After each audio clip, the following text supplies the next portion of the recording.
Bonjour. Comme promis, je vais illustrer cette fois la combinaison de transition et d'animation, et revenir également un peu sur ce que j'ai abordé dans le 9e making-of, à savoir quand et pourquoi animer.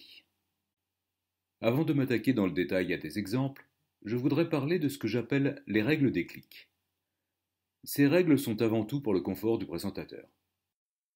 Première règle assez évidente, un clic ne doit jamais vous amener sur une slide vide. Cela peut arriver accidentellement, surtout quand on procède, ce qui est fréquent, par modification de slide que l'on copie, et quand on mélange transition et animation, qui sont déclenchées par défaut par un clic. Prenons un exemple où vous avez un texte assez consistant. Ici, c'est du Cicéron, mais ce que j'ai en tête, c'est par exemple un programme informatique ou des équations de maths ou de physique. Vous pouvez n'utiliser que des transitions et enchaîner des slides statiques en fondu. Ou, pour éviter l'effet « j'affiche un gros pâté d'un coup », vous pouvez utiliser une animation telle qu'un fondu par lettres, ce qui permet de rendre chaque morceau plus digeste.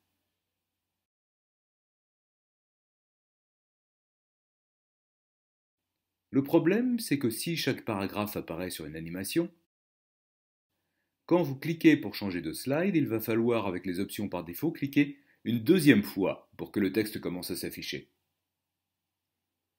On n'est pas censé avoir les yeux rivés en permanence sur l'écran ou un moniteur quand on parle.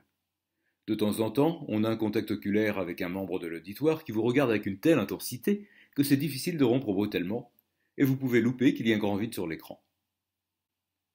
Moralité, la première animation doit démarrer avec ou après la précédente, quand il n'y a pas de précédente, cela revient au même, c'est-à-dire quand la slide s'affiche, et pas au clic. La deuxième règle, c'est que tout clic doit amener un changement visible à l'écran. Ce coup-ci, ce n'est pas pour l'auditoire, c'est pour le présentateur. Cliquer et ne voir aucun changement est déstabilisant, et quand on parle en public, moins on est déstabilisé, mieux cela vaut. Prenons un exemple. Vous avez une première slide sur laquelle la dernière animation est un mouvement d'objet. Il y a peut-être déjà beaucoup d'animations sur cette slide, donc vous allez ensuite passer à la slide suivante, où, on l'a vu, il faut placer l'objet en bout de trajectoire. Puis on va, par exemple, faire apparaître du texte au clic. Regardons à droite ce que cela va donner en action. Au début, la première slide est celle qui est visible. Au premier clic, je vais faire se déplacer mon objet. Au deuxième clic, je vais changer de slide. C'est là l'erreur. Mon clic a eu un effet, mais un effet invisible. Il faut que je clique une troisième fois pour voir le texte s'afficher. En fait, le texte devrait apparaître dès l'affichage de la slide, et pas au clic. Si l'auditoire ne voit rien de particulier, ce genre d'erreur est très mauvaise pour le présentateur. On commence par se demander si l'on a bien appuyé sur la télécommande. On s'énerve. On risque d'appuyer plusieurs fois par la suite et de perturber les animations. On clique beaucoup trop de fois dans une présentation pour pouvoir se rappeler toutes les bizarreries, alors corrigez ce genre de choses quand vous faites une répétition. Je voudrais maintenant, pour illustrer le mélange de transitions et des animations, revenir un peu sur ce que j'ai déjà abordé dans la 9e vidéo de cette série, à savoir pourquoi est-ce que l'on anime et maintenant comment le faire. Je vous l'ai dit, on anime pour faire apparaître le sujet au fur et à mesure, ce qui se passe de commentaires, et aussi parce que l'animation fait partie de l'histoire. Quand je dis que l'animation fait partie de l'histoire, cela ne veut pas dire que je parle de mouvement, et je vais l'illustrer avec une séquence que je vais vous montrer deux fois, la première telle que je l'ai donnée en cours, et la deuxième pour analyser les animations. C'est une partie de l'algorithme de tri connu sous le nom de Quicksort que j'ai brièvement présenté dans la Pythonnerie 14. Une phase importante, en particulier avec d'autres langages que Python, qui utilisent des tableaux plutôt que des listes de valeurs, consiste à sélectionner un élément, par exemple le premier, et essayer de trouver quelle sera sa place dans le tableau trié. Cet élément est appelé le pivot. Pour trouver sa place, on va avoir deux indices. Un, le gauche, qui va progresser du début à la fin du tableau, et un autre à droite qui va se déplacer en sens inverse. Dans un premier temps, on ne va s'intéresser qu'à l'indice de gauche, qui va partir de la deuxième position du tableau. Cette valeur est plus petite que le pivot. Je vais l'ignorer et bouger d'une position. Là, j'ai une valeur plus grande que le pivot. Je vais alors regarder quelle valeur m'indique mon indice de droite, et je vois que cette valeur est plus petite que le pivot. Je vais échanger les deux valeurs, puis je vais incrémenter mon indice de gauche. Encore une valeur plus grande que le pivot, Je regarde à droite, valeur plus grande que le pivot, je l'ignore, et je décrémente jusqu'à ce que je tombe sur une valeur plus petite que le pivot. J'échange les valeurs, je fais avancer mon indice de gauche tant que les valeurs sont plus petites que le pivot.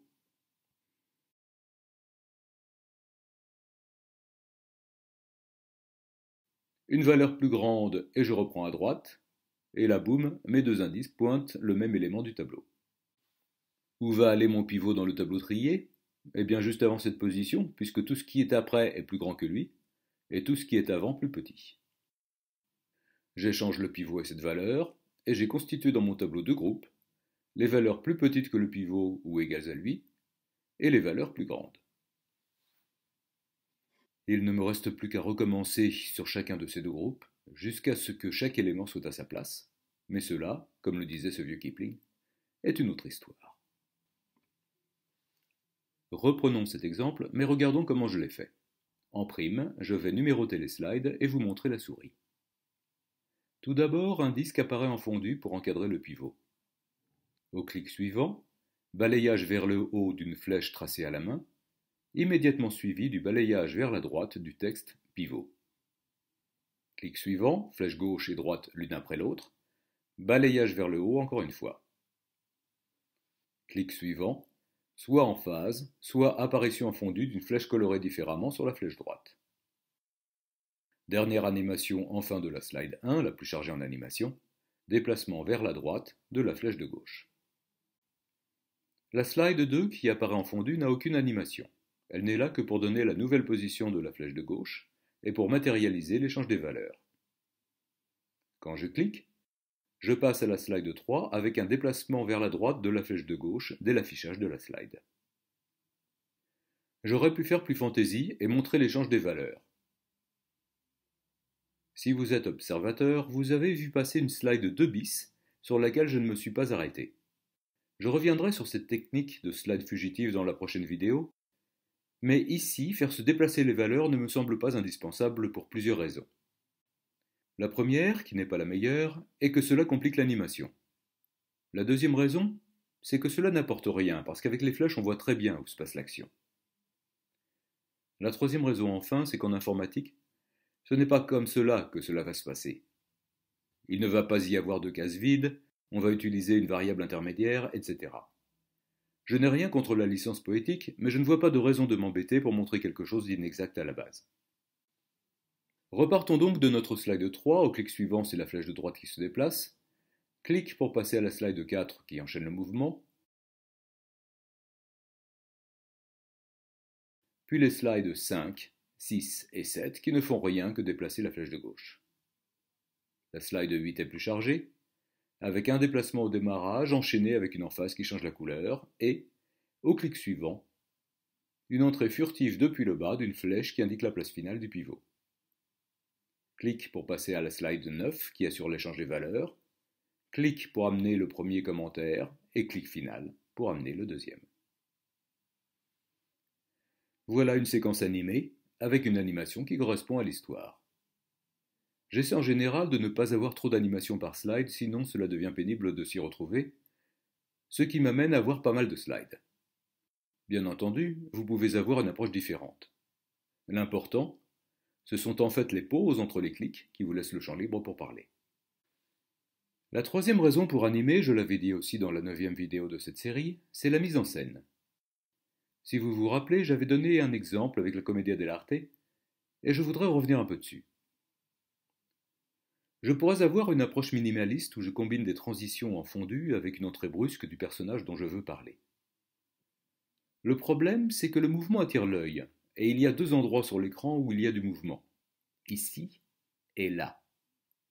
Et c'est surtout là qui va intriguer. Que se passe-t-il dans la tête de l'auditeur attentif?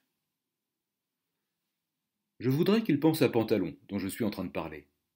Mais de manière plus ou moins consciente, une partie de son cerveau va probablement tâcher de résoudre le problème du passage d'un grand arlequin à un petit arlequin. Évidemment, il n'est pas idiot, il va vite comprendre.